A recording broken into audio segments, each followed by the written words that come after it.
I'll give you a look. When we talked to TCA, I asked a burning question about the writing of the Gothic Sea. Now that the season is over, are you considering releasing it, writing it? Yeah. What was the follow-up on that? Well, they've got an e-novel out Yes, somewhere, yes, but you know? it's about the show. It's not the backstory or it's not a piece of Joe's history. No. You know what? I don't have any intention of writing the Gothic Sea, but what you'll see in tonight's episode is the full circle bookend to the Gothic Sea, because Okay. it all sort of ends. Well, that's actually a good segue, because I was going to ask you about that, the significance of the lighthouse. Well, it's the final chapter, and as we knew from the pilot, one of the things he was trying to do with that failed novel, The Gothic Sea, which clearly wasn't a very book of drivel, apparently, and he was trying to sort of finish Edgar Allan Poe's last unfinished work, and so how fitting for him to, bookend his piece. I mean, what's funny is even Claire calls him on it. This is rather unpredictable, don't you think? And so once again, we see that maybe Joe Carroll is unraveling to his descent into insanity really goes full scale tonight. And if he doesn't succeed the way that he hopes to, who picks up the slack? Does someone like Emma step up and pick up the slack in a season 2, or is it new followers? Not All gonna right. say. But we have a plan. But Of course.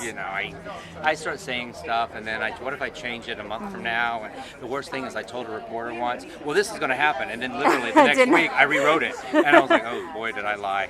And I didn't mean to. It just was a process. As you were working on this season, were there any changes that you made? You just mentioned something changed, but I mean major people that you didn't expect to kill that you killed, or vice versa. People that you thought, no, I'm not going to kill you, and then said, you know what, this is a perfect story point for that? Yes.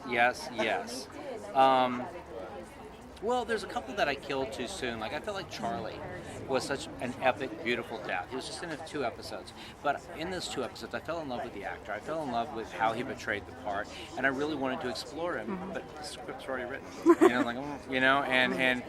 And it was one of my favorite deaths of the year. It was just so, mainly because of the way it was shot, the director, and James's beautiful performance, and all the other people. There was so much. I just wish nothing's ever done. It's ripped out of my hands. Sure. So I would love to take everything and make it better and better and better. It's like, I'm that guy. I'll write forever. I never quit. Right. So hopefully I'll get to carry all those unfinished ideas and run them into season 2. Are there seeds of things in season 1 that you already know that for sure is going to come back in season 2? Yes.